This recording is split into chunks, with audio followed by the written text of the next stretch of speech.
செல்லக்குட்டீஸ் எல்லாத்துக்குமே ஒரு ஸ்பெஷலான ஒரு வெல்கம்ப்பா. நான் தான் கௌதம் பேசிகிட்டு இருக்கேன். உங்களுக்கான 11th ஃபர்ஸ்ட் டைம் பப்ளிக் எக்ஸாம்லாம் இல்லாமல் ஆனுவல் எக்ஸாம் எழுத போகிறீங்கப்பா. கொஸ்டின் பேப்பர் எப்படி இருக்க போகுது, ஆல் பாஸ் பண்ணுவாங்களா பண்ண மாட்டாங்கன்னு சொல்லி ஏகப்பட்ட டவுட்ஸ் இருக்கும்.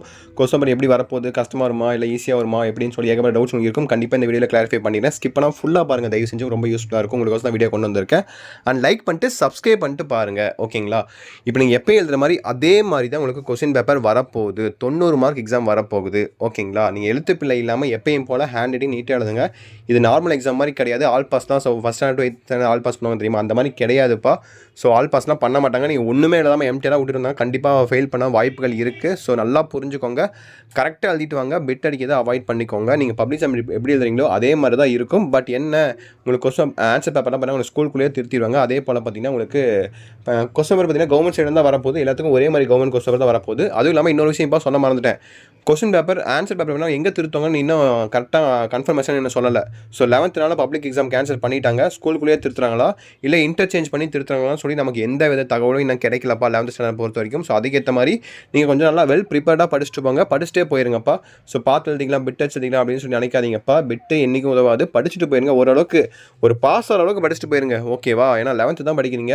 ஏன்னா பப்ளிக் எக்ஸாம் இது மார்க் கன்சிடர் பண்ண மாட்டாங்க. எப்படியும் பாஸ் ஆயிருங்க. அடிச்சு பிடிச்சா பாஸ் பண்ணிடுங்க. 12th கூட பார்த்துக்கலாம். 12th தான் பப்ளிக் எக்ஸாம். ஸோ எப்படியும் பாஸ் பண்ணுற அளவுக்கு படிச்சுட்டு போயிருங்க. ஸோ எதுவுமே படிக்காமல் தயவு செஞ்சு போயிடாதீங்க. அதே போல் எப்படி போய் எழுதுறது, ப்ரெசன்ஸ்லாம் எப்படி பண்ணுறது, பேஜ் எப்படி ஃபில்அப் பண்ணுறதுன்னு கேட்டிங்கன்னா கண்டிப்பாக நீங்கள் 10th பப்ளிக் எக்ஸாம் எழுதிருப்பீங்க. எல்லாம் எழுதிருப்பீங்க. உங்களுக்கே தெரிஞ்சிருக்கும் ஹால் சூப்பர்வைசர்லாம் எப்படி இருக்காங்க, எக்ஸாம் எல்லாம் எப்படி இருக்குது, பரபரப்பாக இருக்கா, ஃப்ளைங் ஸ்கூல்லாம் வருவாங்க எப்படி இருக்குன்னு சொல்லி அந்த சினாரியோஸ் உங்களுக்கு தெரியும். உங்களுக்கு அந்த சீனரி அந்த சுச்சுவேஷனில் இருந்திருக்கீங்க. ஸோ அதே மாதிரி தான் 11th இருக்கும், ஓகேவா? 11th வரை உங்கள் நல்ல நேரம்னு பார்த்து பப்ளிக் எக்ஸாமும் கேன்சல் பண்ணிட்டாங்க. ஸோ உங்களுக்கு நல்லது தான், ஒன்றும் பிரச்சனை கிடையாது. கண்டிப்பாக உங்கள் சப்போர்ட் பண்ண நான் இருக்கேன். கண்டிப்பாக இன்றைக்கி இம்பார்ட்டன்ட் கொஸ்டின் வீடியோ ஒன்று போட்டிருப்பேன், போய் செக் பண்ணி பாருங்கள். நம்மளுடைய கௌதம் மீடியா பேஜில் 11th Tamil annual exam question போட்டு பாருங்கள். கண்டிப்பாக வரும் உங்களுக்கு. அதை செக் பண்ணி பார்த்து அந்த மாடல் தான் படிங்க, ஓகேங்களா? ஸோ போன வருஷம் கொஸ்டின் இந்த கொஸ்டின் பேப்பர் எல்லாமே ஒரே மாதிரி தான் இருக்கும். எல்லா பேட்டர்னும் ஒரே மாதிரி தான்ப்பா. அங்கே பப்ளிக் எக்ஸாமினேஷன் இருக்கும், ஓகேவா? ஸோ பொது தேர்வுன்னு இருக்கும். இப்போ இந்த கொஸ்டின் பேப்பரில் உங்களுக்கு பார்த்தீங்கன்னா முழுவாண்டு தேர்வுன்னு இருக்கும், ஓகேவா? இதுதான் டிஃப்ரென்ஸ். மற்றபடி எந்த ஒரு டிஃப்ரென்ஸும் கிடையாது. கண்டிப்பாக கொஸ்டின் பேப்பர் ஈஸியாக தான் இருக்கும். நம்பி போங்க, படிச்சுட்டு போங்க, ஓகேங்களா? படிச்சுட்டு போகிறது தான் மெயின். ஹேண்ட் ரைட்டிங் ப்ரெசன்டேஷன் நீட்டாக பண்ணுங்கள். டைம் கண்டிப்பாக பத்தாது தமிழ் எக்ஸாம் பொறுத்த வரைக்கும்.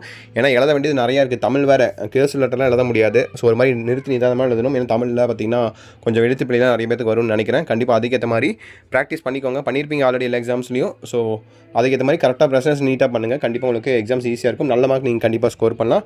நம்மளுடைய சேனலில் 11th பார்த்தீங்கன்னா ஆன்சர் கீ கண்டிப்பாக அப்லோட் பண்ணுறேன். Don't worry about it. 11th upload பண்ணுறேன். அதே போல் அடுத்தது எக்ஸாமுக்கு English, maths, social, physics, chemistry, botany, zoology, biology, business மேக்ஸ்னு சொல்லி எல்லா கொஸ்டினும் அப்லோட் பண்ணுவேன். டோன்ட் வரி அபவுட் இட், ஓகேங்களா? உங்களுக்கு பப்ளிக் இல்லை, எங்களை அப்லோட் பண்ண மாட்டிங்களா அப்படிலாம் கேட்காதீங்க. கண்டிப்பாக எல்லாத்துக்கும் அப்லோட் பண்ணுவேன், ஓகேங்களா? So don't worry about it. So ஹாப்பியாக இருங்க, நல்லபடியாக படிங்க. All the best. சேனலை சப்ஸ்கிரைப் பண்ண மாட்டாதீங்க, பண்ணிவிட்டு லைக் பண்ணிடுங்க. உங்கள் ஃப்ரெண்ட்ஸ் அண்ட் கிளாஸ் பண்ணி வீடியோ ஷேர் பண்ணி விட்ருங்க, ஓகேங்களா? So that's இட்பா. வீடியோ எதாவது என் பண்ணிக்கலாம். கண்டிப்பாக அடுத்தடுத்த வீடியோவில் கண்டிப்பாக நான் மீண்டும் சந்திக்கிறேன். ஸோ சப்ஸ்கிரைப் பண்ணிக்கோங்க சேனலில். பாய் செல்லக்குட்டி. ஸோ நல்லபடியாக படிங்க. ஆல் தி பெஸ்ட், ஓகேங்களா? மறக்காம கமெண்ட் பாக்ஸில் என்னென்ன சப்ஜெக்ட்டுக்கு என்ன மாதிரி இம்பார்ட்டன்ட் கொஸ்டின் வேணும்னு சொல்லி கமெண்ட் பண்ணிடுங்க. Okay, Chila Kutis. Bye, students. Bye-bye.